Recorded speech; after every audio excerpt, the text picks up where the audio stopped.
Bonjour, bienvenue sur les podcasts de Triangle, le regard des sciences humaines posé sur les sujets d'actualité. Ce triptyque sera consacré aux animaux et tentera d'éclairer le rapport animal-homme d'hier à aujourd'hui. Ce premier podcast va explorer l'évolution de la cause animale dans la recherche. Et pour en discuter, nous sommes avec Jérôme Michalon, chargé de recherche au CNRS. Bonjour Jérôme. Bonjour Carole. Depuis combien de temps la cause animale est l'objet d'études de chercheurs universitaires et surtout comment l'expliquez-vous?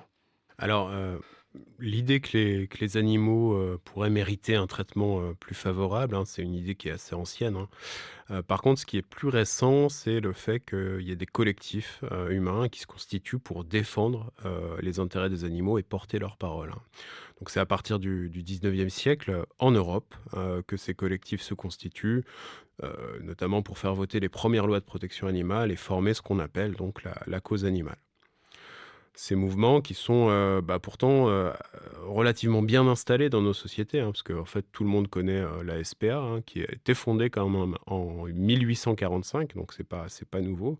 Ces mouvements-là, en fait, ils ont été, assez tardivement étudiés par des universitaires, en tant qu'objet de recherche.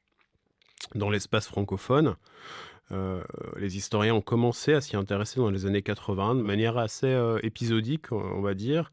Et puis, quelques politistes et sociologues au tournant des années 2000, mais c'est vraiment depuis les années 2010, que des recherches, commencent, à s'accumuler sur la question. Et comment l'expliquez-vous?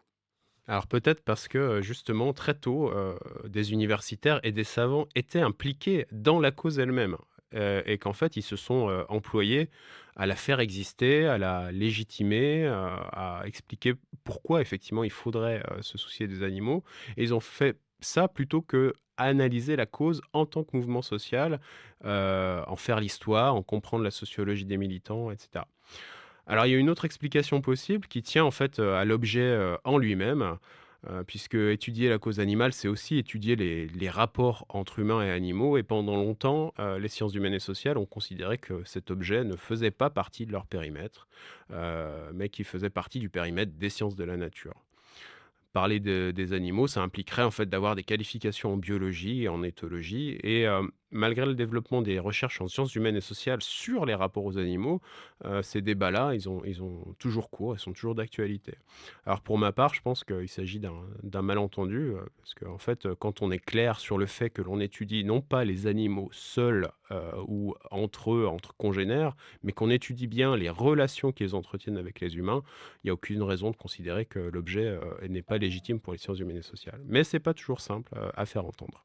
Et pour ce qui concerne l'animal, comment aujourd'hui est-il perçu? C'est un vaste sujet, hein, aujourd'hui l'animal est considéré de manière très différente selon les pays, selon les espèces, voilà, il peut être vu comme une ressource, hein, principalement c'est quand même ça, hein, sous la forme de viande ou de produits animaux, hein, voilà, donc une ressource dont on extrait la matière, dont on va chercher à optimiser le fonctionnement biologique, mais aussi comme un modèle expérimental pour faire avancer les connaissances médicales. Il peut être aussi utilisé comme un auxiliaire de travail, hein, comme le cas des chiens policiers, ou comme un assistant dans le cas des chiens guides pour personnes déficientes, visuelles, ou comme support émotionnel, dans le cas des animaux de médiation. Voilà, ils peuvent être aussi des objets de collection, hein, parce que à titre d'exemple, le trafic international d'espèces exotiques, c'est un des plus gros trafics, au monde, aujourd'hui, hein.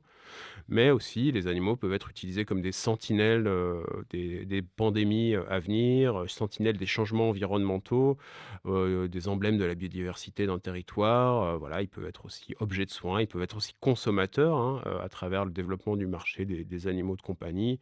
Ils peuvent être aussi encore gibier, ou outils de chasse, hein, selon de quel animal, on parle. Donc c'est très, très varié effectivement la perception et l'utilisation des animaux aujourd'hui. Et est-ce qu'il en fut toujours ainsi? Alors bien évidemment, il y a eu beaucoup d'évolutions au fil de l'histoire. Moi, ce que je retiens, c'est, depuis 2 siècles, il y a quand même effectivement, une évolution notable. C'est le fait que après avoir été mis au travail de manière intensive, les animaux dans les sociétés occidentales ont perdu, la fonction de traction, qui avait permis à la société industrielle de se développer, en fait, avant que les moteurs et la mécanisation des moyens de transport et des moyens de travail ne les remplacent. Donc le travail des animaux a énormément évolué, en fait, et de nouvelles fonctions lui ont été attribuées. C'est ce que j'ai étudié dans ma thèse, hein, qui portait en fait sur les pratiques de médiation animale, donc ces pratiques où il s'agit de soigner des humains en les mettant en contact de certaines espèces animales. Et donc j'ai observé justement comment la fonction de thérapeute, avec des guillemets, a été attribuée à certains animaux, en l'occurrence les chiens et les chevaux. On peut parler aussi du fait que de plus en plus d'animaux soient devenus des animaux de compagnie. Ça, c'est quelque chose d'assez inédit, en fait, hein, que des animaux domestiques, puissent ne servir à rien d'autre qu'à l'agrément de leur propriétaire. C'est en effet assez peu commun dans l'histoire de la domestication, si on en croit, l'anthropologue Jean-Pierre Digard. En tout cas, ce qui est sûr, c'est que les animaux, ils sont partout dans notre vie, et que c'est le cas depuis, plusieurs millénaires.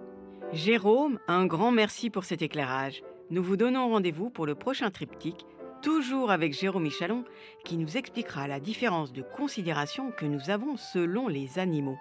Et sachez, chères auditrices, auditeurs, que la composition musicale qui nous accompagne est la création originale de l'auteur-compositeur Ulysse Verjus Tonnelet.